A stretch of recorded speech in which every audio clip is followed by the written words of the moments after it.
청취자 여러분 안녕하세요. 오다방 플러스 네, 발음이 좀 이상했습니다. 인문학 산책 한꺼번에 보내드리는 1+1 특집 방송입니다. 지난주와 마찬가지로 오늘도 천정환 교수님 모셨습니다. 어서 오십시오. 예, 안녕하십니까. 천정환입니다. 네, 성균관대 국어국문학과 교수님이십니다. 잘 지내셨어요? 예, 잘 지냈는데요. 네. 예, 약간 감기가 걸려서 네, 코가 좀 막혔습니다. 네, 그래도 매력적인 목소리십니다. 감사합니다만. 네. 많은 네. 예, 별로 영혼 없는 칭찬 같은 느낌. 아니요, 저는 그 선생님 뵈면서요. 네. 처음 뵀을 때 느낌은 와 송강호다 이런 느낌이었거든요. 네. 지금은 좀 아닙니다만. 네. 네. 네. 옛날에 그런 말 좀 들었습니다. 그러니까요. 네. 그리고 송강호 씨가 부산 사람이죠. 그렇습니다. 그러니까 약간 유사성이 있으신 것 같아요. 네. 그런 말 몇 번 들었습니다. 옛날에 한번 옛날에 대학원 다닐 때인가? 네. 예, 과외 알바 할 때도 어느 날 과외 집에 갔더니 그 여학생이 갑자기 이제 들어가더니 자기 동생을 데리고 나오는 겁니다. 네. 동생이 이제 어쩔 줄 몰라 하면서 좋아하면서 송강호 왔다고. 그런 적이 네. 있었습니다. 네. 그 동생이 몇 학년? 그 여학생 몇 학년? 중학교 1학년이나 뭐 한 중학교 3학년쯤 된 여학생 같아요. 네. 네. 그 청소년의 맑은 눈으로 보면 송강호로도 보인다 이런 말씀이신가요? 네. 옛날에 그랬다는 거죠. 네, 네. 송강호는 정말 대단한 배우입니다. 네. 그 마지막 작품이 밀정이었죠. 네. 네, 밀정에서는 걸어가는 뒷모습만으로도 연기가 된다. 이런. 네. 하여튼 비슷하게 생긴 분을 모시고 세 번째 방송입니다. 이 방송 계속해서 지금 하여튼 촛불 2016년의 새로운 사태 뭐라고 이름 붙여야 될지 모르지만 대충 이름이 조금씩 나오긴 하더라고요. 어떤 이름이 나오고 있습니까? 그러니까 시민혁명, 명예혁명, 촛불혁명, 네. 하여튼 혁명이라는 말을 많이 쓰더라고요. 그러니까 항쟁 이런 말하고 달리 혁명이라고 부르는 까닭은 뭘까요? 글쎄요. 저는 혁명이라 부르는 건 아직 좀 이르다고 네. 보여지는데요. 어쨌든 절대 권력을 누리던 권력자를 권력으로 쫓아냈다. 네. 완전히 쫓아낸 건 그렇죠. 아니지만. 완전히 네. 쫓아내지는 못했지만 쫓아냈다. 그리고 네. 이제 시민 스스로가 아래로부터 네. 그야말로 아래로부터 뭔가 이뤄냈다. 뭐 이런 의미에서 혁명이라 부르는 분들이 많은 것 같은데, 근데 그러나 이제 혁명이라면 그야말로 체제가 좀 변해야 되고 또 새누리당이라든지 네. 뭐 이런 데 남아있는 구체제의 인물들이 쫓겨나가야 되고 뭔가 다른 개혁적 조치들이 실질화돼야 되겠죠. 그러니까 진행 중인 혁명인 거죠. 혁명의 양상은 보이죠. 할 수도 있죠. 네, 양상은 보이죠. 비슷한 것도 보이긴 합니다만. 네. 네. 근데 이제 사실은 이제 4.19도 그렇고 5.18도 그렇고 네. 그 이름을 뭘로 할 것인가에 대해서 상당히 오랜 기간 동안에 이게 논쟁도 많았고 각각 입장에 따라서 서로 다르게 불렀고 네. 그러다가 이제 뭐 5.18 광주 민주화 운동이라는 공식적인 명칭을 정부는 그렇게 불렀겠고, 그렇죠. 네. 근데 우리 같은 사람들은 광주 민중항쟁이라는 네. 이름이 가장 일반화됐고, 4.19 혁명도 마찬가지로 뭐 4월 혁명, 4.19 의거, 뭐 4.19 학생 의거 뭐 이렇게 네. 부르다가 나중에 이제 4.19 혁명, 4월 혁명 뭐 이렇게 정리가 된 것 같아요. 네. 그렇지만 정부에서 공식적으로 부르는 건 아직까지도 의거라고 부르죠. 그렇습니까? 네. 잘 모르고 있습니다. 네. 헌법에도 4.19 의거라고 네. 나오고요. 네. 네. 아니요, 명칭이 왔다 갔다 한 거로는 제 기억에 네. 그 통합도 농민 가보 전쟁, 농민 전쟁, 농민 혁명, 혁명. 뭐 동학을 붙였다 가보를 붙였다가 뭐 그렇습니다. 네, 왔다 갔다 많이 해가지고 머릿속에 여러 가지 사건이 있는 것처럼 됐는데 하여튼 뭐 사건이 진행 중인데요. 오늘은 지난번에도 말씀을 좀 주셨는데 87년 6월 항쟁, 이건 항쟁이라고 부르죠. 지금까지 6월 항쟁, 또 6월 민주화 운동, 네, 60 민주화 운동 이렇게 부르는 경우도 좀 있는 것 같아요. 그렇죠. 그런데 6월 혁명이라고 부르진 않죠. 혁명이라 부르진 않죠. 네, 예. 가장 중요한 까닭이 뭡니까? 아무래도 이제 개헌을 하고 소위 87년 체제가 시작되긴 했으나 네, 군부 독재를 완전히 종식시키지 못하고 네, 군부적 독재의 뭐랄까요, 노태우 정권을 규정하기가 참 애매한데, 뭐 2기 정도, 신군부 2기 정도 되죠. 예, 그렇긴 한데 아무튼 노태우 정권을 통해서 5년간의 어떤 과도기 같은 게 다시 네. 연장되었기 때문에 혁명이라 부르지는 않는 것 같아요. 네. 그럼에도 혁명적 양상은 많이 나타났었죠. 네. 그 6월 항쟁 뭐 지금 진행되고 있는 2016년 이 뜨거운 겨울과 네. 비교해 보면 몇 가지 두드러지는 차이점이 보이는데 누가 뭐래도 6월 항쟁은 1987년은 학생 운동이 주역이었죠. 주도했죠. 주도했다고 말할 수밖에 없죠. 네. 그러니까 학생 운동이 50 내내 80년 5.18 이후로부터 50 내내 그야말로 전체 사회 운동을 주도했고 네. 또 87년 개헌 논의에서도 학생 운동 또는 학생 운동에 기반한 노동 운동, 학생 운동 출신들의 노동 운동 네. 이런 운동이 육시 방정을 이끌었다고 실질적으로 말할 수가 있겠죠. 그 30년 전이 벌써 이제 30년이 됐기 때문에 좀 그야말로 한 세대 차이가 나는데 당시는 학생 또는 학생 운동이 막강한 파워를 가지고 있었던 시절이었죠. 저도 기억해 보면 네, 전대협 의장이 누가 되는가 이런 게 기사거리가 되고요. 그렇습니다. 예. 특히 임종석 씨가 한양대 총학생회장 하면서 전대협 의장 할 때는 뭐 무슨 아이돌이었죠. 아이돌처럼 뭐 이 학생들이 막 이렇게 네. 하고 하이틴 잡지에 나왔다고 자랑하던 하이틴 거 잡지의 네, 기억나는데. 표지 모델이었던가요? 네. 무슨 기사가 실렸던 네, 거예요? 네. 있었죠. 그때 네. 당시로서는 임종석 전 의원이 네. 잘생기셔가지고 네. 네. 아니 그리고 뭐 여장을 해도 어울린다 뭐 이런 얘기 뭐 임종석이 변장에 능하다 그래서 한 번도 안 잡혔다 뭐 이런 얘기들 하여튼 관심을 끌고 있었고 관심을 끌었던 이유가 이 조직된 학생 대오가 갖는 정치적인 파워 때문이었고 네. 그렇죠 그것이 6월 항쟁의 가장 중요한 견인차가 됐다. 네. 그건 부인하기 힘든 사실이죠. 네. 그 의문이 하나 생기는 거는요. 네. 자, 학생운동이 70년대도 있었는데 70년대 학생운동하고 80년대 학생운동은 좀 다르잖아요. 질적으로. 예. 다르죠. 어떤 면이 좀 다를까요? 일단은 뭐 두 가지를 말해보면 네. 질적으로 그 이념적 성향에서 아, 예, 물론 이제 그 70년대 학생 운동권 가운데에서도 소수는 네. 그 마르크스 레닌주의라든지 뭐 이런 식 급진적인 사상을 자기들의 이념적 그 운동의 이념적 기반으로 삼았지요. 근데 그러나 극소수에 불과했고 왜냐하면 너무나 이제 그 금압이 심했기 때문에 네. 그럴 수밖에 없었고 그다음에 70년대 학생 운동은 학토 혹단 체제 하에서 그야말로 대중화될 수 없었던 거죠. 네.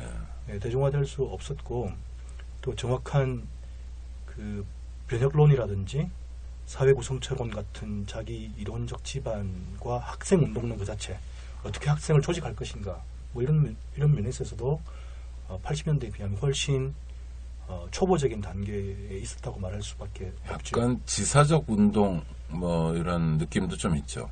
그런 느낌도 있고 이제 뭐 선민 뭐 특별한 사람들이 하는 네. 그렇고 실질적으로도 70년대 학생의 인구적 구성이 네. 대학에 가는 사람 자체가 거의 한 10% 네, 네, 네. 대학 진학률 자체가 낮은 상황이었고 엄청나게 네. 낮았죠. 지금에 비하면 비교할 수 없이 낮았고 그 중에 운동을 하는 학생도 적었던 시절. 그렇습니다. 네. 네. 그러다 80년대에는 대학이 일단 많아졌고요. 대학도 많아졌고 대학 정원도 폭발적으로 전두환에 의해서 늘어났죠. 네. 네. 졸업 정원제 이런 거 기억납니다. 네. 그래서 신입생을 좀 더 뽑기도 하고 뭐. 신입생을 거의 한 50%까지 더 뽑던 때가 있었죠. 네. 네. 국장님이 대학 들어가실 때쯤 졸정제하고 막 그럴 때입니다. 네. 근데 나중에 다 졸업시켜 줬습니다. 네. 졸업시켜 주기도 했고 네. 또 조금 줄였기도 했는데 네. 아무튼 대학 진학의 대중화랄까요? 이게 이제 전두환 정권한테는 사실은 이제 70년대 후반부터 대학 진학률을 높여야 되고 또 대학 시험에서 너무 많은 재수생이 발생해가지고 대학 네. 정원이 적어서 네. 70년대 중반 후반에 크게 문제가 되거든요. 네. 그래서 이제 70년대 말, 그러니까 78년부터 급격하게 대학 정원을 늘리기 시작했는데 이제 그것도 부족해서 어쨌든 너무 입시 경쟁이 치열하고 또 대학 가기 어렵다는 여론이 많으니까 전두환이 정권을 잡으면서 그 일종의 이제 유아 조치, 개혁 조치 같은 것으로 고합의도 금지시키고 그 대신 졸업 정원제를 통해서 학생 수를 크게 늘려 놓았는데 이 늘어난 학생들이 오히려 전두환을 공격하는 네. 거대한 부대가 되는 부메랑 효과 같은 게 발생했죠. 네.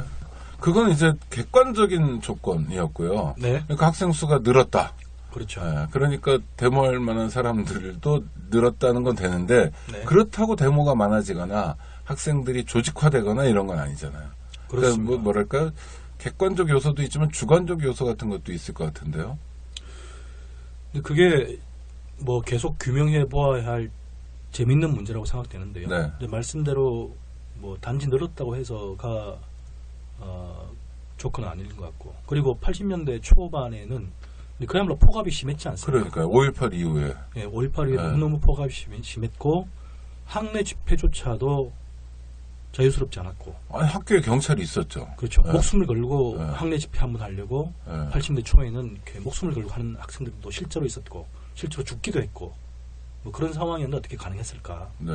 근데 그게 70년대 후반 이후에 누적돼 있던 그러니까 저항의식 또 대학생들의 저항 문화 같은 것이 79년에서 80년 사이에 분출을 했었던데. 네. 서울의 봄을 통해서. 그렇죠. 네. 분출했었는데 분명히. 근데 그것을 폭압으로써 그러니까 시대착오적인 정권이 시대착오적인 방법으로 폭압적으로 눌러놓았던 것이 결정적으로 퍼져나가게 된 것, 다시 부활하고 퍼져나가게 된 것이 네. 아닌가로 봐야 될 것 같고요. 아니 그러니까 뭐 이념도 좀 들어오게 됐고 학교도 커졌고 학생 수도 많아졌고 그다음에 특히 5.18에 대한 상처랄까 네. 정말 복수를 해야 되겠다 이런 마음들도 있고 네. 그다음 70년대 말 80년대 초에 뿌렸던 그런 선도 투쟁이랄까요 이런 것들도 이제 영향을 미쳤는데 또 하나는 그 당시 대학이라는 게 뭐랄까 신입생 때부터 네. 급격하게 이렇게 학생 운동에 편입시키는 체제랄까요? 서클, 뭐 학과, 그래서 뭐 학습, 뭐 동아리, 뭐 이런 것들 네. 이런 것들이 또 중요한 요인이 아니었나 싶기도 해요. 그렇죠. 시각 교정 시킨다고 그랬던 것 같은데요. 1학년 입학하자마자. 1학년 입학하자마자 그러니까 한국 사회가 무엇인가 네, 고등학교 때까지 배웠던 한국 사회에 대한 모습, 또 뉴스에 나오지 않는 한국 사회의 실질적인 상태, 네, 뭐 이런 게 뭔지에 대해서 이제 급격하게 교육을 받고 또 이제 그 충격으로 광주 항쟁을 중심으로 해서 한국 사회가 무엇이었는가에 대한 깨달음 같은 것이 곧바로 운동으로 전환되는 그런 장치들과 그런 조직적인 기제들이 많이 갖춰져 있었던 것 같아요. 예를 드셨던 대로 뭐 언더서클이나 정치 조직도 있었고 또 공개화되어 있는 학생회나 뭐 동아리 연합회 또 이제 각종 조직들이 그런 의식을 담아낼 수 있는 그릇으로서 기능을 할 수 있었던 것 같아요. 네. 그 동아리라는 말도 학생 운동의 하나의 성취였죠. 원래 서클이라고 불렀다가 네, 네. 서클 연합회가 어느 해인지 모르지만 하여튼 어느 학교부터인지도 기억은 안 납니다만 단박에 동아리 연합회로 바뀌어 버리는 그런 시절이 있었는데 저는 그게 굉장히 중요한 동인이 아니었나 그냥 혼자 생각하는데요. 네. 그러니까 대학이 학습 구조를 가지고 있었고 네. 학습을 통해서 소위 전사, 운동권, 뭐 데모군 이런 학생 운동가들을 양산하는 시스템을 갖고 있었다. 네. 대충 맞는 건가요? 맞다고 볼 수 있고요. 이제 주관적인 네. 측면에서 그렇고 이제 또 제가 생각해 보면 그 전두환 체제라는 것이 가진 의미가 젊은 사람들한테나 대학생들한테나 과연 무엇이었는가를 생각해 보면 폭압으로서 다스리고는 있지만 네. 전혀 정통성을 인정할 수 없는 그렇죠. 시작부터. 예, 네. 그런 그걸 언론에서는 당시 정통성 문제라고 불렀었습니다. 그렇습니까? 네. 정통성이 없는 그런 정권이었고 또 기성세대가 그게 이제 복속되어 있는 뭐 대학 사회의 뭐 교수나 교직원 그리고 이제 뭐 가정에서는 아버지, 어머니 기성세대 전반이 사실 대학생들이나 청년들로부터 신뢰를 받지 못했던 것 같아요. 아, 네. 그래서 강력하게 독자적인 대학 문화 또는 대학 문화를 대학 공간 안에서 구축할 수 있었던 힘 같은 것이 재변 같은 것이 만들어졌다고 보입니다. 그리고 그런 문화가 이를테면 주류 문화에 비해서 좀 선진적이다. 네. 우리가 좀 잘 나가고 있다. 뭐 이런 의식도 좀 있었겠죠. 그러니까 난 너희들하고 좀 달라. 뭐랄까? 선민의식이요. 네, 선민의식도 좀 있었고, 그 다음에 뭐 KBS 1TV에서 틀어주는 것보다 우리가 좀 이런 의식들도 좀 있었던 것 같아요. 학생들에게. 맞습니까? 그렇죠. 아까 말했던 것처럼 네. 대학생들 자체가 일단 사회 전체 평균보다 훨씬 높은 네. 지적, 또 이념적, 또 사회에 관한 의식을 갖고 있을 수밖에 없었고, 네. 또 그런 것들을 바탕으로 해서 그 지금 발달해 있는 대중문화나 90년대 이후의 대중문화와 비교할 수 없이 대중문화의 생산 메커니즘이라든지 생산 그 기반이 취약했지 않습니까? 네. 그런 상황 속에서 대학 문화가 훨씬 더 강하고 저항적이고 진취적인 면들을 갖고 있었던 것 같아요. 맞아요. 그리고 그래서 70년대부터 뭐 대학 가요제니 뭐 강변 가요제 무슨 뭐 해변 가요제 이런 것들이 전부 대학생을 상대로 하는, 그러니까 주류 언론도 방송도 그렇게 움직일 정도였으니까 대학이 가지고 있던 생산력은 남달랐던 것 같고요. 그렇다면 지금의 항쟁 또는 혁명, 네. 지금의 전개되는 사태와 비교해 보면 87년은 좀 쉽게 읽히는 것 같아요. 그러니까 학생운동이 중심이 돼서, 네. 물론 그때도 야당은 있었습니다만 김대중, 김영삼이라는 강력한 지도자는 있었지만 6월 항쟁을 양김이 주도했다 이런 건 아니잖아요. 본인들도 그렇게 얘기 안 하고요. 그렇죠. 그러니까 학생들이 명확히 주도했고 양김이 좀 따라가는, 네. 또 특히 김대중 씨 같은 경우에 가택연금 상태인데 학생들의 시위 사태를 통해서 가택연금도 해제됐다가 또 뭐 이런 상황이었고요. 6.29로 이제 완전히 해제되는데. 네. 근데 지금 상황을 보면 그런 학생들과 같은 학생운동과 같은 주도는 안 보이잖아요. 없죠. 없는 거죠. 아예 없죠. 아예 없다고 아예 말할 없다. 수 있는 안 정도. 보이는 아예 게 없다고 아니라. 말하면 안 되고 네. 그 규모가 상당히 적죠. 네. 이전과 비교할 수 없고, 오늘도 무슨 그 신문의 주요 뉴스로 나왔던데 이 촛불 국면이지만 학생회 선거 출마할 후보가 없다. 총학생회 선거. 이 와중에도. 네, 네, 이 와중에도 네, 네. 이런 기사가 떴던데, 네. 근데 그거는 이제 너무 단순하게 현재 국면과 학생회 운동을 연결시키는 것 같은 기사고요. 네. 그 실질적으로 학생회라는 것이 이전과 같은 기능을 발휘할 수 없게 된 것은 꽤 오래됐죠. 대학 사회에서. 그렇죠. 대부분의 네. 대학 사회에서. 90년대 후반 이후 뭐 대략 네. 그렇게 봐야 될 것 같아요. 다만 이제 예외적으로 그 이화여대라든지 숙명여대라든지 몇 개 대학에서 이번 촛불 국면에서 치고 나온 게 그건 있었고, 예외적이고 다른 일이었죠, 사실은. 좀 다른 일이었기도 네. 했고 학내 문제 기반을 처음에는 했었는데 네, 이제 그게 고구마 줄기를 정말로 캐듯이 싸웠고, 또 이제 그게 뭔가 일종의 이 물결로 치면 암물이 되어서 네. 전체 운동 또 전체 대학생의 골기에 일종의 어떤 뭐랄까요, 도화선 같은 게 됐던 게 사실이겠죠. 그러니까 그 6월 항쟁 때 보면 뭐 어디서 그 공고는 뜨는 것 같아요. 뭐 이를테면 시청 앞에서 6월 10일 날 뭐 저녁 6시에 뭘 하자. 네. 그렇지만 시청 앞에 가면은 정말 언론 기사 보고 온 일반 시민 뭐 수십 명, 수백 명밖에 없고, 실제로 데모는 어디 종로 가서 하고 있고, 네. 왜냐면 봉쇄돼 있고 뭐 그러니까요. 그러니까 진짜로 조직적인 운동이었고, 조직 대오가 공간을 열면 뭐 화염병 막 던지고 막 체류탄 쏘고 나서 공간을 좀 열면 시민들이 좀 동참하는. 또는 명동성당이라는 안정동 공간이 있으면 명동성당 주변에 소위 넥타이 부대라고 불렀던 시민들이 좀 결합하거나 박수를 치는 이런 상황이었는데, 네. 자, 지금 보여주는 건 주도 세력, 주동 세력이 없는 운동이 그야말로 원정 사상 최고의 인파도 만들어내는. 네. 아, 이거는 어떻게 봐야 되고, 그래도 뭔가 힘의 원천이란 게 있잖아요. 그러니까 이제 그 지난 시간에도 잠깐 이야기했었지만, 이런 거대한 100만, 200만 네. 이렇게 참여하는 봉기를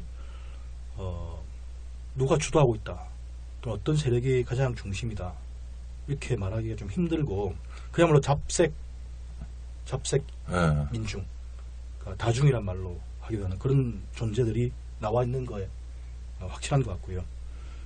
그래서 과연 이제 이 사람들이 누가 주도했는가 이런 문제를 생각을 해볼 수 있을 것 같은데, 근데 그럼에도 불구하고 마중물이 됐던 사람들이 있죠. 네.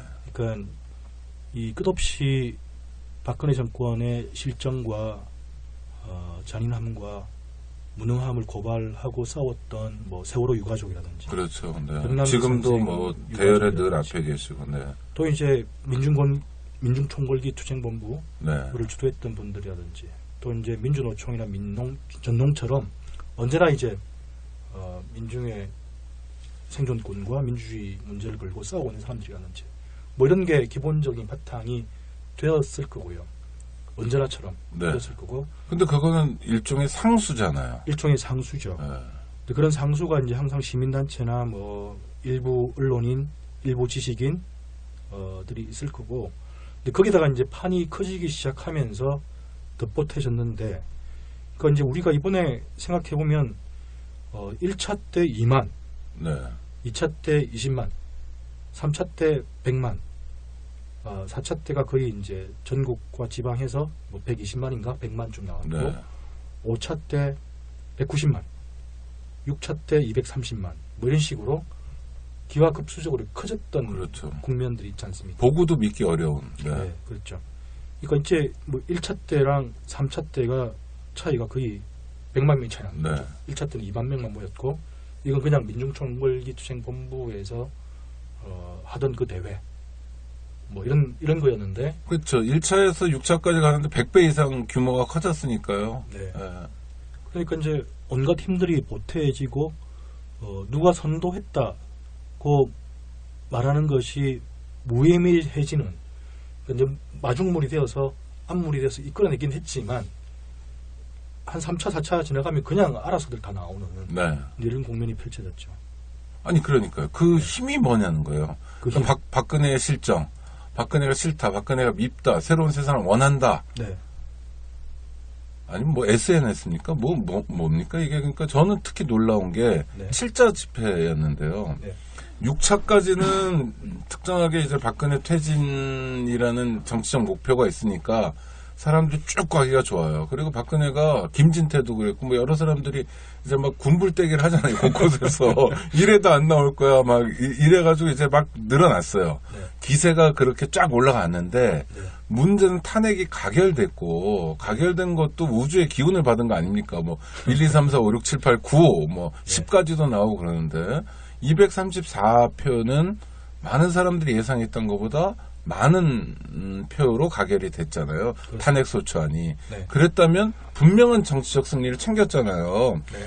그 탄핵안이 가결될 때 국회 앞에 있던 2만 명 정도 되는 인파가 만세를 불렀다고 하니까 네. 자 그럼 일단락이 된 건데도 그 전주에 어마어마하게 나온 인원보단 줄었지만 네. 그래도 뭐 80만인가 100만인가 하여튼 또 엄청난 숫자가 나왔잖아요. 네. 아 이거는 어떻게 봐야 되는 건가요? 그러니까 이제 표현되는 것 같아요. 이제 광장의 민주주의, 또 광장의 정치를 체험한 많은 촛불 시민들이 6차 때, 7차 때, 그리고 이제 탄핵이 가결되는 그 순간부터 네. 가장 많이 나왔던 담론이 이대로 끝나서는 안 된다. 아, 또는 이제부터 시작이다. 뭐 네. 이런 말들이 많이 나왔지 않습니까? 근데 거기에 많이 동의들 하시는 것 같고요. 이게 이제 계기점을 마련했지만 박근혜 정권을 아직 다 끝내지도 못했고 또 그 실정을 다 교정하지도 못했고 그리고 이제 다른 나라, 다른 세상을 만들어야 된다는 어떤 건조에 깔려있는 동인도 있는 것 같습니다. 그래서 그런 점이 저는 재밌는데요. 과연 우리가 왜 어떤 이유로 촛불을 들었는가? 그럴 때 우리가 이제 먹고 살기 힘들어서 또는 집에 블럭이 뭔가 붕괴되고 있어서 네. 뭐 이런 원인들을 여러 가지를 제시를 하는데 과연 뭐로 이야기할 수 있겠는가 이런 문제가 있겠죠. 한 가지 이유는 아니겠죠.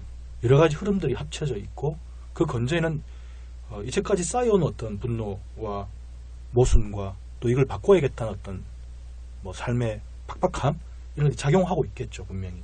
근데 그것이 어떻게 표현되는가 하는 문제는 이제 전혀 다른 문제가 되는. 네. 안녕하세요. 오창익입니다.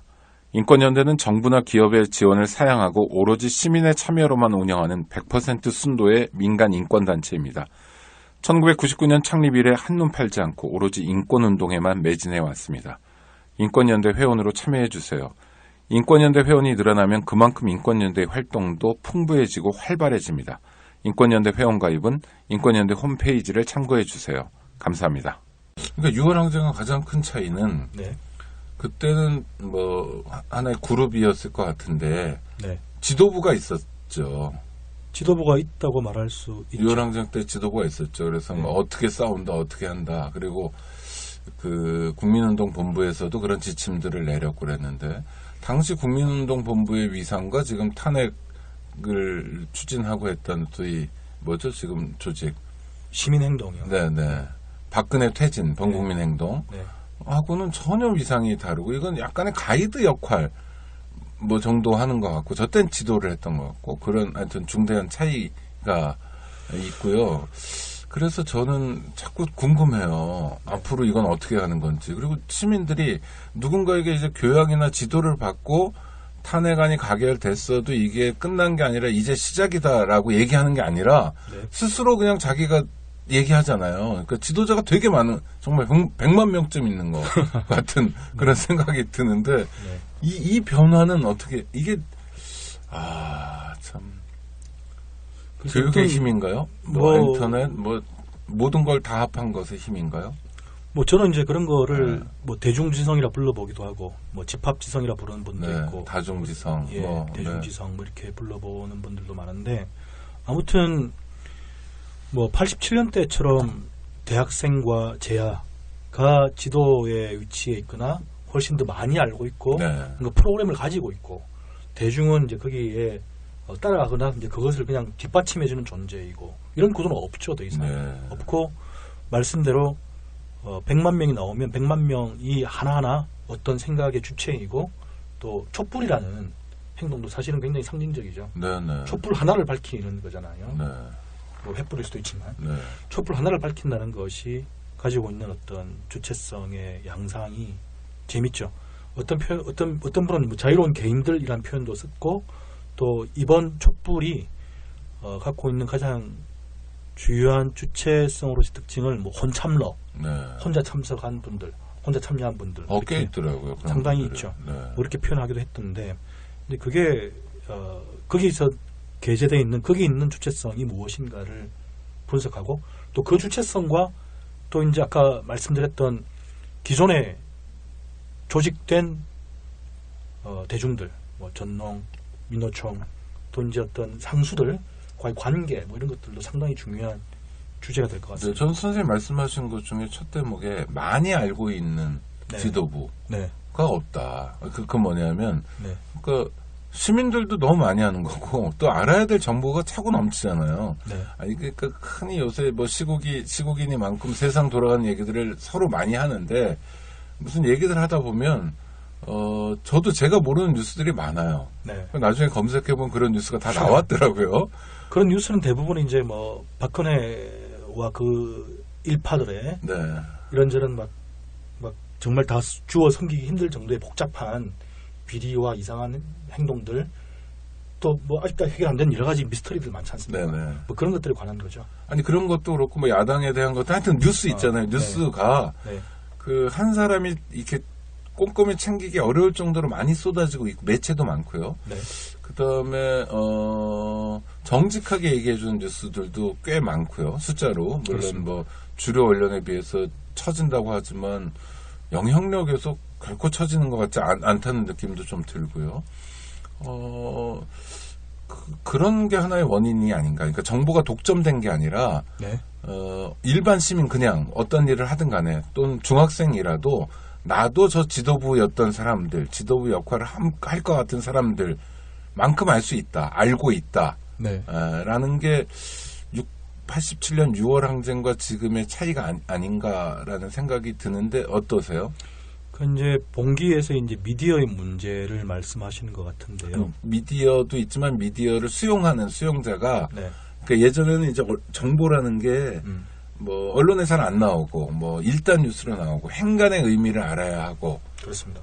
그래서 이게 좀 전문적인 식견이나 어떤 그룹 안에 들어와야만 정보에 접근할 수 있는데 5.18 같은 것도 그렇죠. 5.18의 진상도 네. 광주 비디오를 본 소수의 사람들에게 제한된 건데 지금 이게 막 열렸잖아요, 활짝. 완전 열려요. 네, 열린 사회적 일종의. 그렇죠. 그런 면에서는 열린 거죠. 네. 어떤 건 또 되게 닫혀 있지만 네. 그래서 그런 열린 사회라는 측면이 그냥 한 사람의 대중일 수밖에 없었던 사람도 주체를 끌어내는 게 아닌가. 네. 아니 그렇잖아요. 선생님이 알고 계신 시국에 대한 정보의 총량, 대학 교수고 네. 그럼 옛날 같으면 혼자 많이 알고 계시는데 중학생하고 상대가 안 되는 대화가 안 돼야 되는데 지금 어떤 사안은 어떤 중학생이 더 잘할 수도 있거든요. 당연합니다. 청문회를 네. 뭐 쭉 앉아서 본다거나 이러면은 네. 게임이 안 되시잖아요. 그렇죠. 이제 그게 네. 제가 대중지성의 시대라는 책을 네. 2008년에 냈고 이제 그 책을 쓰는데 2008년 촛불이 네. 결정적인 이제 계기가 되었던 것인데요. 그렇습니다. 우리가 뭐 흔히 뭐 그런 경험 많이 하는데 뭐 국장님은 오랜 기간 재야운동을 해오셨고 저는 뭐 이게 뭐 대학 교수라 그러지만 말씀대로 우리가 알고 있는 것보다 훨씬 더 많이 알고 있고 정확하게 알고 있고 또 잘 표현하는 시민들이 네. 언제나 네티즌으로 그러니까. 댓글러로 네. 활동하고 있고 오늘도 아마 그렇겠죠. 오늘도 어떤 무슨 뉴스에 달려있는 뭐 네이버나 다른 댓글을 보면 어떻게 이런 생각을 했을까 그러니까. 또 어떻게 이런 정보를 알았을까 할 정도로 재밌고 핵심을 찌르고 또 중요한 정보를 제시하는 그런 분들이 어디나 숨어 있죠. 네. 근데 그게 그냥 뭐 숨은 고수 이런 수준이 아니고 말씀대로 이제 그게 그야말로 대중화되어 있고 그 대중화되어 있는 정보를 가지고 정치적인 주체가 될 수 있는 그런 가능성 같은 것이 열려 있는 거죠. 우병우에 대해서 네. 현상금을 걸었잖아요. 거기까지는 약간 고전 방식인 것 같아요. 정봉주 전 의원 500만 원 이렇게 가니까 네. 뭐 주진우 기자도 100만 원. 그래서 이거 우리도 한 1, 200 내가지고 1억 대열에 동참해야 되나 뭐 이런 생각이 드는데 우병우가 슥꼬리를 내렸잖아요. 청문회 나오겠다. 숨은 게 아니라 사실은 기자들 때문이다 이렇게 얘기하고. 근데 약간 우병우를 끌어낸 힘인 것 같기도 하고 단순히 2천만 원이 아니라 그것 때문에 시민들이 이제 움직이고 댓글 달고 이렇게 막 기사가 되고 네.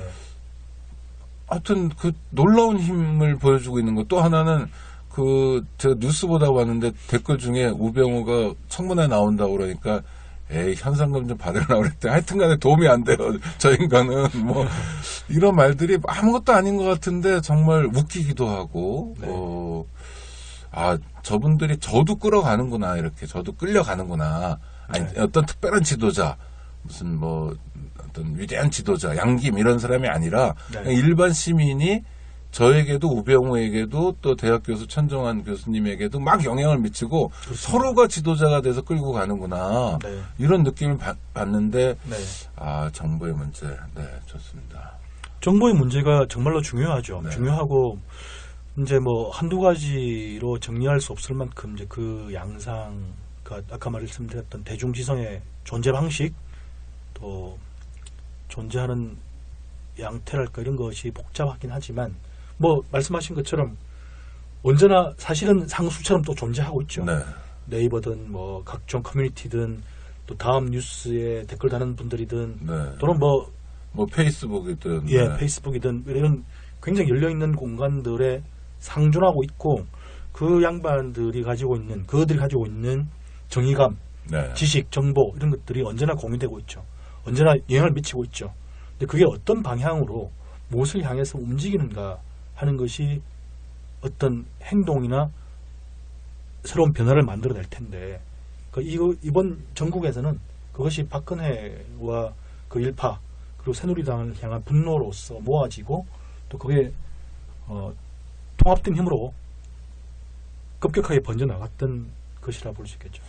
그리고 지식인들 중심으로 해서는 기존 운동 세력이랄까 이런 분들 중심으로 해서는 지금 국면에 대한 걱정도 좀 있는 것 같아요. 이를테면 네. 대중들이 이렇게 분출하지만 촛불이 꺼지고 난 다음은 어떡하냐. 네. 그래서 새로운 뭐도 만들어내야 되고 지금 부지런히 뭐 역할을 해야 된다. 네. 저는 좋은 뜻에서 그런 의미에서 시민의회가 나온 것 같은데 와락에서 네. 했던, 와글 아닙니까? 아 와글 죄송합니다. 와글에서 했던. 예. 근데 박살났죠. 네. 그건 어떻게 보세요? 그 좀 어려운 문제인 것 같아요. 네. 그러니까 분명히 이제 그런 양면이 있죠. 그러니까 뭐냐면 아무리 광장의 정치가 위대하다 하더라도 광장의 정치 자체도 대표자를 필요로 하죠. 네. 대표자를 필요로 하고 광장의 정치를 제도와 법을 바꾸는 것으로 전환시키는 과정이 분명히 존재해야 되죠. 근데 그게 뭐여야 되고 누구여야 되냐 이런 문제가 있는데 그 이번에 와글의 시민의회 사태 논란을 보니까 이 광장의 시민이 한편으로는 너무나 주체적이어서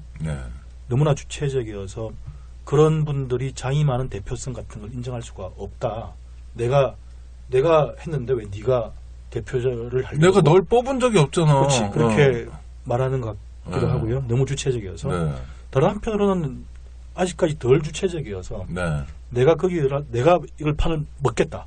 뭐 이게 아니고 우리가 선출해놓은 대표, 선출해놓은 어떤 제도를 통해서 광장에서 분출한 힘을 제도화시키자. 그러니까 즉, 뭐 그게 대통령 선거가 될지 개헌이 될지 모르겠지만 그런 식으로 생각하는 방식, 이 두 가지가 작동되어 있는 것 같다는 생각을 했어요. 저는 약간 그 대중이 굉장히 주체적으로 사고하고 약간 덜 주체적으로 사고하는 거 네. 1과 2가 있다면 1.5 같은데 네. 아니, 그러니까 이런 것 같습니다. 그러니까 국회나 대통령은 뭐 대통령 당연히 탄핵시키고 쫓아내야 되지만 네. 그래도 형식적인 이 절차적 정당성은 가지고 있다. 네. 예. 그러니까 그건 어느 정도 그래도 인정할 수 있는 측면은 있는데 시민의회는 그것도 아니고 그렇죠. 내가 위임한 권력도 아닌데 위임한 권력도 지금 마음에 안 들면 쫓아내는 판인데 라는 뭐 그런 거 아닌가. 그러니까 그런 게 네. 재밌죠. 그러니까 이를테면 광장에서의 위임은 광장 정치가 막 전개되고 혁명과 봉기 같은 상황이 막 전개될 때 네. 어떤 대중의 영웅도 나타나기도 하고 또 완전히 기존의 법 질서라든지 제도를 갈아엎고 새로운 뭔가가 탄생하기도 하잖아요. 그렇죠. 난세가 영웅을 만든다고 그러죠. 네.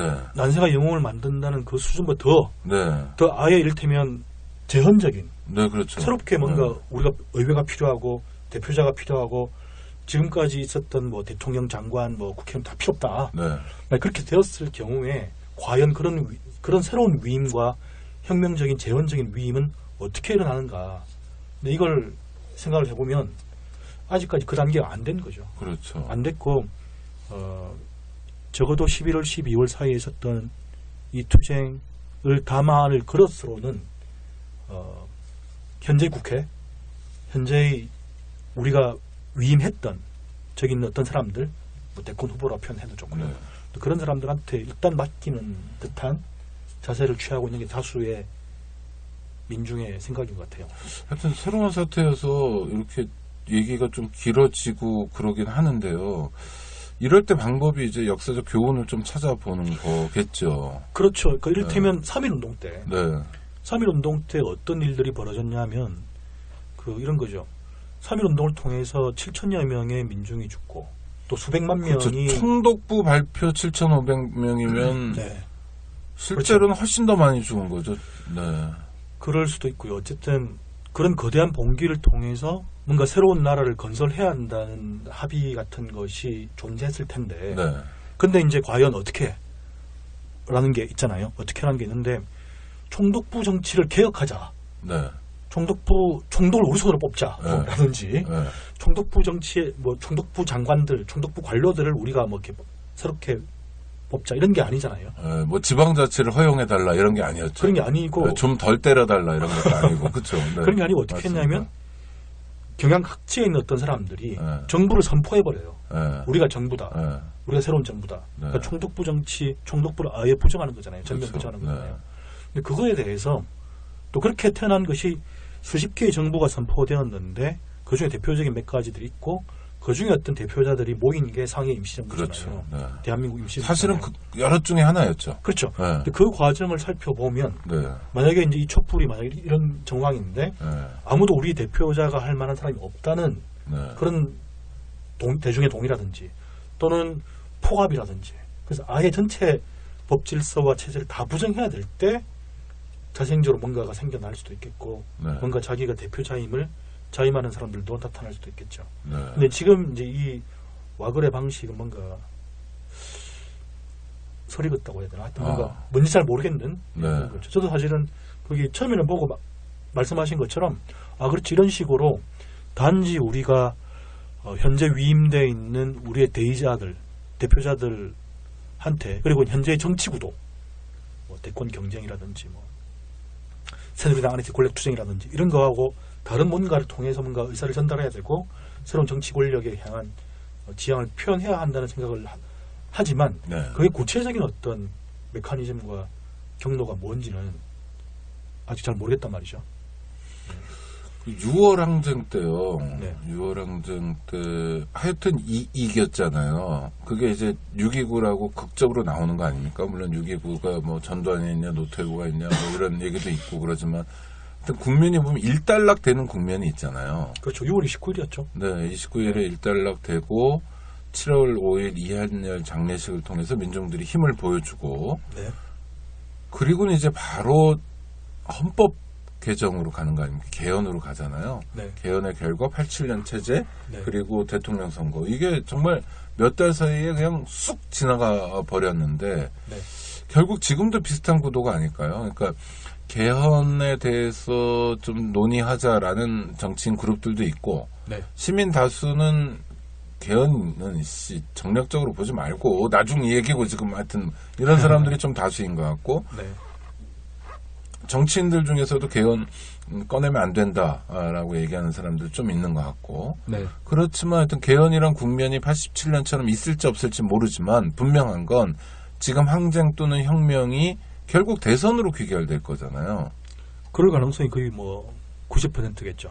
그리고 아니 시민들도 그렇게 생각하는 것 같은데 이번에는 이재명 현상도 아마 그런 거 아닐까요? 이번에는 좀 칼 좀 쓰고 이런 사람이 있었으면 좋겠어. 뭐 네. 이런 기대인 것 같고요. 네. 그렇게 가면 되는 건가요?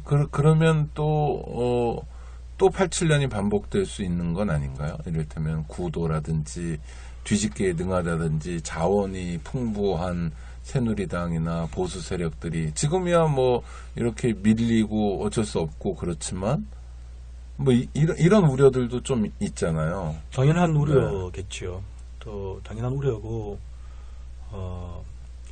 그 뭐 개헌이 필요하다고 다들 생각하잖아요. 그 87년 체제를 만들었던 헌법이 뭔가 시대에 맞지 않거나 네. 또 그보다 훨씬 더 나은 헌법이 필요하다는 생각을 많이들 하고 있는 것 같고, 근데 다만 이제 개헌이 언제 가능해야 되는가 이게 제일 미묘한 문제인데, 그래서 그 개헌을 지금 만약에 의제로 올릴 경우에 네. 단죄돼야 되고 또 바뀌어야 될 구질서에 속해 있는 존재들, 그리고 그 새누리당을 위시한 새누리당이 뭐 비박계라든지 뭐 또 뭐 약간 이상한 잡스러운 세력들, 네네. 근데 그런 세력들이 이 촛불 민심을 횡령하고 또는 이 촛불 민심을 우회해서 살아남는 기제로 네. 자기 세력을 유지하는 기제로 사용할까 봐서 근데 그걸 우려하는 것이잖아요. 기본적으로. 네네. 근데 그게 해소되면 그런 우리가 해소될 수 있는 국면이라면 개헌은 나중에라도 해야죠. 그렇게도 생각하시는 분들이 많죠. 네네. 아니 그러니까 저는 항쟁의 결과가 결국 대선으로 귀결되는 건 바람직한가? 할 수도 있고 안 할 수도 있는 건가요? 누가 되느냐에 따라 다른 건가요? 누가 되느냐에 따라 다를 것 같고요. 아, 그러니까 뭐 만약에 정권 교체가 되면 그건 바람직하고 상승하고 역동적일 수 있다 이런 측면에서요. 그렇죠. 87년에도 보면 그잖아요. 그 처음에는 그러니까 가장 이제 민중혁명을 강하게 부르짖던 그룹에서는 네. 개헌도 반대하면서 헌법 제정하자 그랬죠. 그렇죠. CA도. 아예 여당과 야당이 타협해서 만들어낸 개헌이 아니라 네, 민중헌법. 그렇죠. 네. 그렇게 관리해서 만드는 개헌이 아니라 아예 그야말로 혁명을 해서 네. 그들 다 쫓아내고 새로운 헌법을 아예 민중의회를 만들든지 뭐 네. 이런 식으로 해서 헌법을 제정하자는 식으로 이야기를 했죠. 네. 근데 그러다가 안 됐고 또 이제 국민 전체가 대선으로 끌려 들어가면서는 대선에 참여하는 방식으로 네. 그 바꿨잖아요, 입장을. 그렇죠. 그래서 혁명으로 재연 후에 그룹이 나중에는 민중후보 백기환을 지지하는 그쪽으로 강력한 갔죠. 그룹으로 됐죠. 네. 그래서 실제로 보면 이제 세 가지 노선이 있었잖아요. 하나는 이제 김대중 후보를 비판적으로 지지한다는 그룹이 있었고, 네. 이 제야와 학생 그룹들 가운데에서 그다음에 이제 무조건 후보 단일화를 해야지 네. 우리가 이길 수 있다. 그게만이 현실이다고 주장했던 그룹이 있고, 그다음에 마지막으로 이제 말씀하신 것처럼 독자 후보론이라고. 독자 민중 네. 후보를 내세워서 6월 항쟁부터 7, 8, 9 투쟁까지 표현된 민중의 의지와 민중의 뜻을 그렇게 대선을 만들어야 되고 그런 후보를 통해서 이렇게 뭔가 알리고 표현해야 한다는 주장이 있었죠. 네. 그걸 옛날엔 다 두 글자로 줄여서 비판적 지지는 비지. 그렇죠. 예. 그다음에 후보단이랑 후단. 네. 예. 독자 후보는 독후 뭐 이런 식으로 해가지고 그렇죠. 참 옛날에 그 말을 참 좀 심술궂게 했던 것 같아요. 남들 알아듣지 말라고. 뭐 지금도 줄임말이 엄청나게 유행하니까. 네. 아 그렇군요. 맞습니다. 네. 지금도 네. 인터넷 용어 어떤 거 들으면 뭐 네. 어제 제가 기말고사를 보고 나오는데 네. 어떤 학생이 뭐 출첵 어쩌고 그래가지고 출첵. 예. 네. 얼핏 못 알아들었어요. 네. 출첵 안 하시냐? 오래된 말인데요. 네. 아니 그러니까 얼핏 내 발음 때문에 하여튼 아니 근데 사실 못 알아들었습니다. 그래서 네. 뭐 그랬더니 출석 체크 그래서 아 이거 뭐 시험 봤는데 무슨 출석 체크를 따로 하냐 그랬는데 네. 아 그게 그러니까 특별히 나쁘다고 볼 건 아닐 수도 있다는 생각이 드네요. 나쁘다고 볼 수 있을 것도 아니지만 배제나 배타의 논리는 없나요? 그 운동권 용어 이런 거 비지라고 얘기하면서 생기는 경계 같은 게 없나요? 지금 인터넷 용어 이야기 아니 옛날에 옛날에요? 예. 그러니까 지금은 인터넷 용어 출첵 이런 게 재미 네. 간편 뭐 이런 네. 건데 네. 그리고 거기에 이렇게 배제나 배타는 별로 안 보여요. 보입니까? 있을 수도 있죠. 네. 그러니까 이제 우리가 꼰대들을 알아듣지 마라 뭐 이런 거요? 그러니까 그 다양한 주체들이 인터넷 용어를 만들어내고 줄임말을 만들어내는데 네. 그 가운데에서는 뭐 10대, 20대 게이머들, 네. 남학생들도 있고 또 다른 계열로는 20대, 30대 여성들도 있고 네. 다양한 계보들이 있는데 자기들끼리 이렇게 만들어내는 게 재미있기도 하지만 소통의 간편함, 네. 뭐 카톡이든지 뭐든지 간에 소통의 간편함도 강력하게 존재하는 것 같고 당연히 배제의 기능 같은 것도 암암리에 결과적으로 배제 아닌가요? 의도로 배제인가요? 아예 의도로부터 배제하는지는 잘 모르겠어요. 근데 우리가 그때도 뭐 그런 줄임말을 많이 쓸 때도 네. 배제도 있었지만 재미도 있는 거잖아요. 재미도 있었는데 저는 약간 선민의식 같은 게 그때는 좀 더 있지 않았나 하는 생각이 들어서요. 네. 아무튼 그때는 이제 보안이라든지 뭐 보안 문제도 있었죠. 또 이런 그런 걸 사용함으로써 대학생 문화의 독자성 같은 것을 또 운동권 문화의 독자성 같은 것을 강조하기 위한 마음의 기제 같은 게 작동했던 것 같아요. 저는 약간 하여튼 그 시절에도 그런 얘기 들으면서 약간 잘난 체 한다 이런 느낌 아니 우리 모두가 이런 네. 느낌이 좀 있었거든요. 네, 주류가 아니어서 그런가 봅니다. 하여튼 아까 그런 그 87년 대선에 소위 6월 항쟁의 주도 세력들이 가졌던 세 가지 이 네. 버전의 입장이 있었다. 그렇죠? 그렇죠. 네, 그러니까 독자 후보 단일화 비판적 지지, 김대중에 대한 비판적 지지. 그렇죠. 네. 그게 논쟁이 치열했고 또 특히 이제 후보 단일화 저는 이제 제 주변에 이제 그런 친구나 선배들이 있어서 기억나는데 후보 단일화 계열이 많았습니까? 아니요 이제 후보 단일화 계열들이 그 계열들이 표가 났던 게 이유가 뭐냐면 네. 후보 단일화를 위해서 그때 단식도 하고 그랬었죠. 단식도 했을 네. 뿐만 아니라 정확한 시점이 언제인지 모르겠지만 삭발을 했어요 대학생들이 집단적으로. 네, 기억나시죠? 네. 그래서 이렇게 대학생 중에서 머리가 이렇게 빡빡 민 학생들은 제 후단이구나 이런 생각을 했었죠. 네. 아무튼 뭐 대선이라는 거대한 정치적인 계기가 촛불 민심이나 촛불에서 표현된 그게 그야말로 완전한 무슨 민중봉기 전민항쟁 그래서 이제 아예 권력이 부재한 상황 또는 아예 권력을 완전 뒤엎은 상황이 아니라면 그게 어떤 블랙홀이 되어서 다 빨아들이고 그게 어떤 또 새로운 계기가 될 수도 있겠죠. 그럴 수밖에 없는 상황인 것 같아요. 지금 현재로서는. 그러니까 그게 뭐 바람직하다 바람직하지 않다의 측면은 아니다. 그냥 현실인 거죠. 네, 현실이죠. 그리고 촛불의 의미를 살린다면 지금 체제가 아닌 다른 체제, 그러니까 질적으로 다른 체제는 나중에 숙제일지 모르지만 일단 세력은 교체되는, 세력을 교체해야 한다는 건데 그게 세력 교체도 사실 그 전망이 약간 불투명할 수도 있고 그러니까 원칙은 이거잖아요.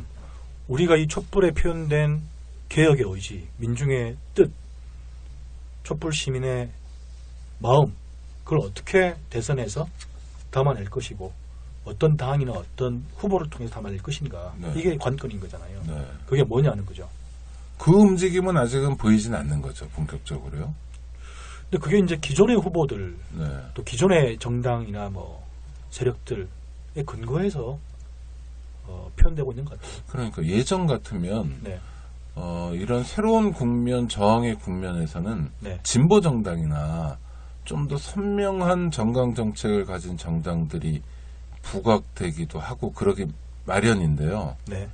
지금 보면 정의당 뭐 그 자리에서 왔다 갔다 하는 것 같고 노동당은 뭐 남의 이런 얘기하면 안 되는 거예요. 남한에 있는지 북한에 있는지 헷갈릴 정도로 사실 존재, 아니 트럭도 가지고 나오시던데 이 현실에서 존재감은 없잖아요. 그러니까 대중의 선택을 받거나 주목을 받거나 이러지는 못하고 있고 철저하게 기성정당 시스템에, 그리고 지금 대선 후보들도 그러니까 촛불 이전에 이미 일정한 반열에 오른 사람들의 리그에서 진행되는 거죠. 그러니까 이재명이 5%에서 15%로 올랐다.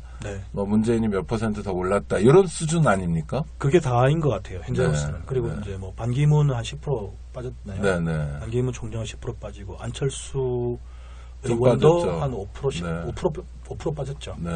나머지는 다 똑같은 것 같고요. 뭐 그런 효과 정도가 있는 상황인 것 같습니다. 그러면은 이게 굉장히 재미없어질 가능성도 있는 거 아닌가요? 그러니까 이제 문제가 뭐 어떤 세력들이 이합집산하고 또 누가 누구와 손을 잡거나 합종 연횡하고 그래서 뭐 어떻게 또 후보 단일화하고 뭐 이런 식의 구도로 이제 재미없어질 가능성이 있죠.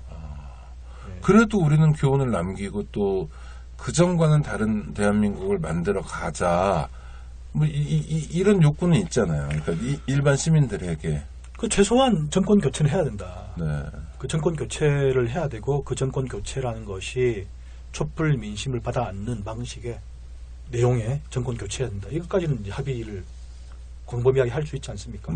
거기에서 벗어나는 존재들이라든지 정파나 세력은 과감하게 이렇게 쳐야죠. 오늘 6월 항쟁 얘기를 좀 해보고 싶었는데 6월 항쟁 얘기는 못하고 계속 하여튼 지금 얘기만 하게 되네요. 늘. 그 6월 항쟁의 드라마가 아까 말씀하셨지만 거대한 항쟁이 7년의 폭압.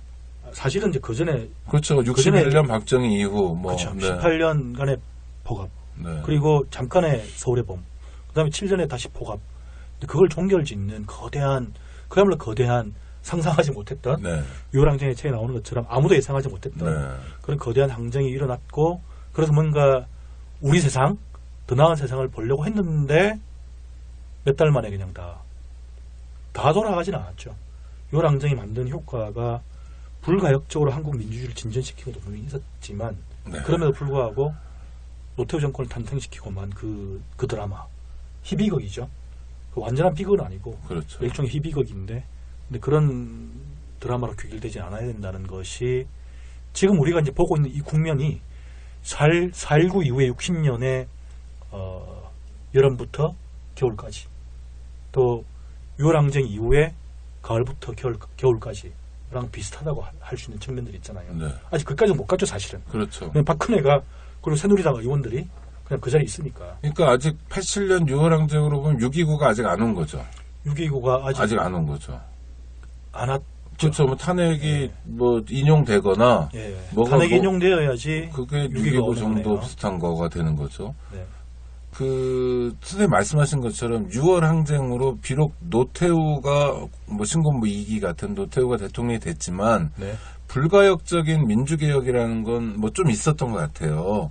이를테면 70년대에 박정희는 막 군을 일상적으로 동원하고 정말 노골적인 폭압을 했지만 전두환은 그 정도는 아닌, 그러나 또 뭐 만만치 않은 그런 건 좀 노태우 가서 줄었지만 전 역설적으로요, 노태우식 개혁이 가장 크게 변화를 준 게 권력기관 중에서요. 네. 검찰이 그때 도드라지기 시작합니다. 다른 포갑기구, 뭐 보안사라든지 안기부 보안사는 이제 저 전두환 초기까지만 하다가 네. 그 다음에 이제 안기부로 넘어왔다가 이게 검찰로 넘어오는 게 대략 그 노태우 정권 때거든요. 그리고 아주 그게 강화되는 게 91년인가 범죄와의 전쟁 이런 걸 하면서요. 네. 그러니까 뭔가 절차가 있어 보이고 뭔가 근거가 있어 보이고 이런 것들을 이제 군부도 필요로 하게 되고 네. 박철원 씨가 이제 그런 역할을 많이 했죠. 스스로 검사였고 그러니까요. 그래서 또 하나의 새로운 공화국 검찰공화국 그러니까 좀 세련돼 보이는 좀 아닌 것 같기도 한 새로운 포갑기제 네. 포갑기제라고 부르는 것도 좀 적절치 않은 그러나 뭔가 새로운 힘 그러니까 그 국가의 힘의 총량이 어디 가는 건 아니니까 네. 보안사 안기부 거쳐서 검찰로 오는 뭐 경찰은 안 가고요. 뭐 이런 모습을 통해서 또 다시 좌절할 수도 있고 뭐 그래서 저는 6월 항쟁이 그 이후까지 주는 교훈들이 있었다. 선생님 말씀에 따르면 희비극이었다라는 측면에서요. 네. 그러니까 직접적으로 군인들이 나서고 직접적으로 경찰이 막 이렇게 그 정말 가공할 만한 폭력을 휘두르는 상황은 아니었지만 검찰 권력을 통해서 정부가 또 집권 세력이 얻고자 하는 건 다 얻는 그런 새로운 시절이 또 생겼다. 오히려 당장 눈앞에 보이는 포갑 권력이나 포갑은 좀 이렇게 저항하기도 쉽고 막 싸우기도 쉽고 그런데 검찰 같은 권력은 약간 전문 용어도 섞어 쓰고 그렇죠? 무슨 근거도 있는 것 같고 그래서 상대방으로 하여금 위축되게 만드는 그런 효과도 있는 것 같아요. 그러니까 좋은 선택이었던 것 같아요. 집권 세력에게는. 네. 이런 측면에서의 경계할 점이나 뭐 이런 건 없을까요? 글쎄 어려운 문제네요. 네. 그러니까 6월 항쟁이 결국 희비극으로 귀결됐다 그랬지만 한편으로는 지배의 말씀하신 것처럼 세련화 또 지배 자체가 좀 더 많은 정당성을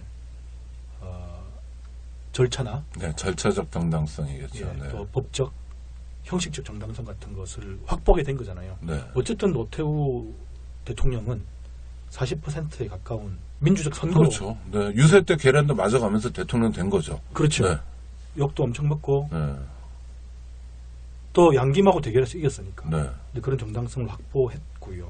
근데 그 정당성의 효과가 흥미롭게도 이제 새롭게 보수 세력의 새로운 어떤 재편과 네. 새로운 통치 방식을 낳았던 게 사실인 것 같고요.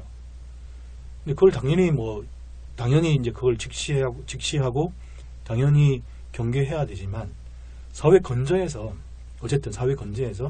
그 민주적 헌법이 이전의 헌법에 비하면 훨씬 더 민주적 헌법이 들어왔고 또 88년 올림픽을 치렀고 또 올림픽 이전에 총선을 통해서 여소야대 국면이 만들어졌잖아요. 네, 88년 3월 총선에서. 그렇죠. 또 그 와중에 어떻게 하다 보니까 냉전이 완화됐고 네. 뭐 이런 상황이 가져다 준 사회 전반에 대한 자유화 이런 것이 훨씬 더 팽배해졌는데 네, 서태지도 나오고. 네. 서태지는 좀 이따 나와야죠. 92년이 한참 뒤에 나오죠. 그 노태우 정권 때입니다. 노태우 정권 말기가 네, 좀 네. 다르죠. 어쨌든 네. 그런데 네. 그러니까 이제 뭐 이렇게 말하면 어떨지 모르겠지만 남한의 축적 체제, 네. 남한 자본주의의 새로운 축적 체제와 같은 것이 만들어져야 됐고 네. 이전과 같은 방식으로 무조건 저임금과 수탈 뭐 이렇게 할 수 없고 네. 또 뭐 군부가 무조건 막 사람들을 두드려 패는 방식으로 지배를 할 수 없고 자유화에 입각한 새로운 통치 양상 이런 것이 사회에 팽배하게 되고 마침 또 세계적으로는 신자유주의의 바람이 서서히 불어오는 네. 그런 상황이 60의 초기였던 것 같아요. 싸움으로 보면 네. 60 이후 시기가 네. 사실은 좀 더 싸우기 어려웠던 시기가 아닌가. 한편으로는 그렇죠. 그런데 네. 저는 그때 한참 대학 생활을 하고 있었는데요. 네. 그 60 초기 노태우 정권 초기인데 근데 피 터지게 싸웠죠. 그렇죠. 대학생도 그렇고 물론요. 네. 노동자들도 그랬는데 약간 트랙은 다른 것 같아요. 네. 그 노동자들은 87년 7, 8, 9 투쟁을 통해서 터져나온 온갖 요구들을 네. 그야말로 민주노조 건설과 이제 전노협 건설까지 가는 거죠. 네. 90년대 초에 그렇게 가는 트랙으로 가는 거고 대학생들은 훨씬 더 급진화되죠. 그렇죠. 급진화되고 열린 공간이 80년대 대학과 비교할 수 없는 열린 공간이 대학에 좀 펼쳐짐으로써 훨씬 더 급진화된 이념과 노선으로 그러니까 불완전한 민주화잖아요. 네. 선언했고 6.25 선언했고 헌법은 제정했지만 여전히 이제 권위주의라든지 군사 문화라든지 뭐 이런 것들을 팽배했기 때문에 그렇죠. 앙시앙레즘이라는 측면에서는 그대로 다 남아 있었던 거죠. 그렇죠. 네. 많이 남아 있었던 그것들과 투쟁을 했고 또 노태우를 그 당시로서는 어쨌든 일종의 뭐랄까요 군부의 잔재 세력으로 간주를 그러나 했었죠. 약간 좀 물기가 있는 그래서 물태우라고 불렀습니다. 네. 물태우라고 그랬고 네. 또 이제 극적인 사건이 90년 초에 네. 민자당이라는 세력이 네, 등장함으로써 그렇죠. 사실은 수동혁명이 네. 완성되는 거죠. 네. 그러니까 김영삼, 김종필 그리고 이제 노태우 세력이 합당을 하는 네. 그걸 그렇죠. 통해서 이제 보수 대연합이 구성되는 것이 이제 아까 말했던 뭐 남한 축적 체제의 재편 또 지배와 관리 기재의 재편이 완수되는 그런 민자당 상황이죠. 합당 그렇죠. 네. 그러면요 시간이 많이 돼서 오늘은 여기까지 말씀을 나누고요. 네. 이제 금요일 순서에서는 91년 투쟁 그러니까 민자당 체제 이후에 91년에 또 길거리에서 보면 한번 세게 붙습니다. 그렇죠. 네, 그 싸움과 지금 싸움. 네, 네. 91년 투쟁과 2016년 투쟁을 비교하면서 마지막 순서니까요. 2008년 촛불도 이야기를 좀 하겠죠. 2008년도 좀 하고요. 네. 2001년, 2008년, 2016년까지 한번 단박에 한번 달려보겠습니다. 오늘은 일단 여기까지 하고요. 청 교수님 고생하셨습니다. 예, 감사합니다. 네, 청취자 여러분 감사합니다. 안녕하세요. 장발장은행의 대표를 맡고 있는 홍세화입니다. 200만 원, 300만 원 벌금을 내지 못해 감옥에 갇히는 분이 매년 4만 명이 넘습니다. 장발장은행은 이분들에게 무이자 무담보로 대출을 해주고 있습니다. 장발장은행을 후원해 주시기 바랍니다. 실로 모든 게 엉망으로 치닫는 듯한 세상입니다마는 스스로 아름다워지는 데에 경연쩍어 하지 않기를 바랍니다. 고맙습니다.